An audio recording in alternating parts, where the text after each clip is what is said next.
Mesdames, Messieurs, bonsoir. Bienvenue au flash des 18h sur la RTB.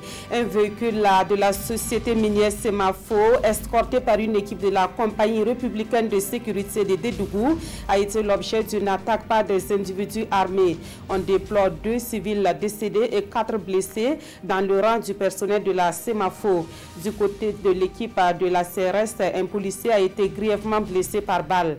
L'attaque s'est produite dans la commune de Bekui, province du région des Hauts-Bassins. La riposte de l'équipe de la CRS a mis en déroute les agresseurs qui se sont réfugiés dans la forêt de Starakongo et qui sont présentement traqués par les forces de défense et de sécurité. Ici, à Ouagadougou, les enfants retirés de la rue et hébergés au centre d'accueil d'urgence de Somgandé reçoivent une visite du gouvernement. Le Premier ministre et quelques membres du gouvernement sont allés ce matin s'enquérir des conditions d'hébergement de ces enfants. Paul Kabatieba rassure que le gouvernement mettra tout en œuvre pour que les enfants sortis de la rue grandissent dans un cadre épanoui. Actuellement, 240 enfants sont hébergés au centre d'accueil de Somgandé et depuis le début de l'opération, 600 enfants ont été touchés.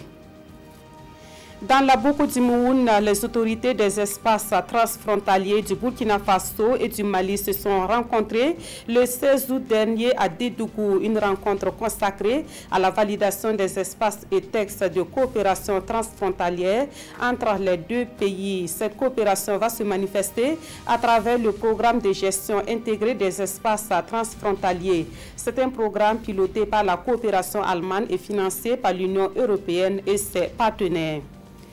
Et cela fait une semaine que le chargé d'affaires de l'ambassade de la Chine populaire est au Burkina Faso. Son séjour entre dans le cadre de la reprise des relations diplomatiques entre la Chine populaire et le Burkina Faso. Hier soir, Li Jian a convié la presse à un dîner, une occasion pour faire le point des axes de coopération entre les deux pays.